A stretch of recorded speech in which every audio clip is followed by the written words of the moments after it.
They didn't trust me enough to speak on my own, so I have a script. Good evening, and thank you for everyone who showed up tonight. Thank you so much for inviting the Kroon for Governor campaign to be part of your event. I'm Charlie Lubden, and I'm the field organizer here in Ogden for the Kroon for Governor campaign. Mayor Peter Kroon and Representative Cheryl Allen send their regards and wish they could be here, but for this entire week leading up to November 2nd election, they are on a 29-county across the country bipartisan express bus tour through Utah. As a result, I'm here to let you know Mayor Kroon and Representative Cheryl Allen have a plan for Utah's education. You can find that complete plan at www.votekaroon.com. Mayor Kroon and Representative Allen strongly recommend a 10-year plan for Utah's education system because right now, Utah does not have a long-range plan. Mayor Kroon has said, you can't talk about Utah's well-being without putting education first. Others have talked about education being a top priority. We mean it. We need a 10-year education plan just like we have one for transportation. You should know the Kroon Allen ticket has also been endorsed by the Utah Education Association. You should know Mayor Kroon and Representative Allen have reached out to Utah's educators, students, and their families throughout the campaign. You should know an important part of the Kroon Allen education plan involves teamwork with educators, families, and the entire community working together to help improve Utah's education system.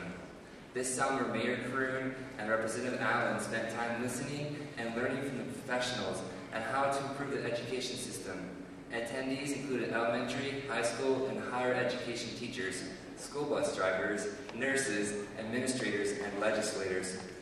After that extremely valuable experience, Representative Allen said, it was an enlightening experience to hear from the professionals in Utah's education system.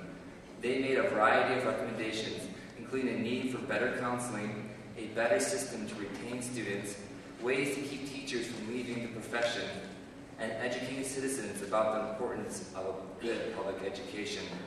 It was an exercise Mayor Peter Kroon will do on a regular basis when he is elected governor of Utah. I am providing these examples of a strong commitment to education so that you know Mayor Kroon and Representative Allen mean business when it comes to education. They know everyone will play an important part, a role, making Utah #1 when it comes to education. Mayor Kroon continues to say every child deserves a good education, and every student who wants to deserves to go to college. The highlights of the Kroon Allen plan are the 6 R's: renew our commitment, raise standards, rigor in math and science, rethink accountability, return local control, and responsible school funding. Thank you guys. I just want to say on a personal note, Peter Kroon didn't hire for a running mate that was a lawyer or rich. He hired a lifelong educator. Thank you. Your time is concluded. Thank you.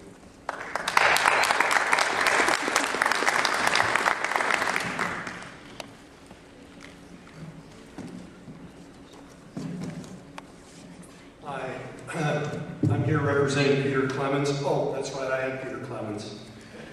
I actually made it. Thank you. I'm not a politician, I'm a physician, and I apologize for my appearance tonight, but I did come right from work. I've been a family physician for 20 years. You can't believe that I know I don't look that old, but I have been, and Marcus Welby here right in front of you. And now I run the Wound Center at Ogden Regional Medical Center. Why did I get involved in this process? Well, one of the things that I feel really strongly about is making a difference in the air quality in our state. I don't know how many of you know, but the American Lung Association, which is a nonpartisan group, gave Utah the grade of F for its air quality for 2009 and 2010. I've lived in this state long enough. I moved here in the early, about 10 years ago. We've had one child come through Weber High, and we have 2 more on the way. But I've lived here long enough to watch the air quality get thicker and thicker and thicker over time. And we have a good vantage point looking down here from North Ogden to see what it is we're breathing. The majority of Utah's population lives in a very urbanized area covering several counties, all of whom have cities that consistently rank in the top 10 worst in the country for acute spikes in air pollution, especially particulate matter. Particulate matter is a noxious mix of chemicals. It's a toxic brew of aerosol and dust and ozone and tar, the exhaust from coal-fired power plants, in the past winter, which is the typical of most years, Utah had 46 days when it had air quality that was below EPA standards, 46 days. And on 2 of those days, our air was so substandard that it was 700% worse than what the EPA allows. Now, why is this important? With air pollution, lung function is permanently impaired and prevents children from ever developing their maximal lung function. Modest levels of air pollution reduce lung function even in the least susceptible of the population, young, healthy adults. At autopsy, non-smokers chronically exposed to air pollution show evidence of significant airway disease, almost as if they had smoked. Air pollution exacerbates and may actually cause multiple types of lung disease, including asthma, COPD, chronic bronchitis, pneumonia, and even lung cancer. We now know that 80 to 90% of cancer is environmentally caused. Thank you so much. I appreciate your time.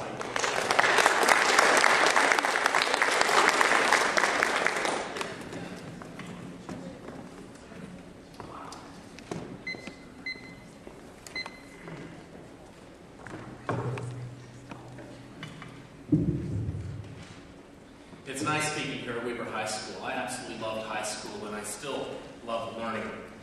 Last summer, my wife, who teaches English at Bonneville High, went with me to my 25-year high school reunion at Alta High. It was great seeing old friends. In high school, my classmates and I voted for the most categories.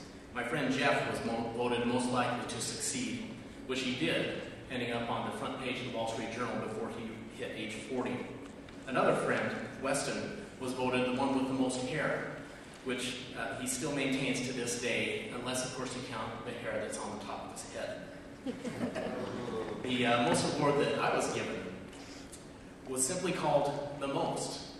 And the strange thing about this honor was that there was no definition behind the award. But high school seniors can sometimes be prophetic. How could they have known that the most award that they gave me 25 years ago would serve as the perfect voter guide for the office that I am now seeking? The Technical Office of Clerk Auditor handles and oversees your tax dollars and all of your voting. So for this office, you want the candidate who has the most education, the most independent certifications, the broadest business experience, and the most passion for the Constitution. Let me tell you why I feel that I'm the candidate who is most and best qualified for the office of Clerk Auditor. First, most education. I earned a bachelor's and master's degree in accounting from BYU almost 20 years ago. Independent certifications.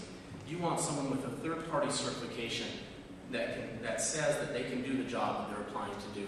I've been a CPA for over 13 years. I'm also a certified information systems auditor. Next, the most experienced safeguarding money of large and small corporations. Weber County is a big organization with a budget of about $1 million. I worked for, $100 million.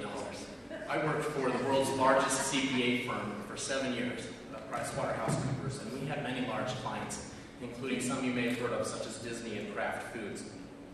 But I'm not some corporate bigwig. I work for small companies as well.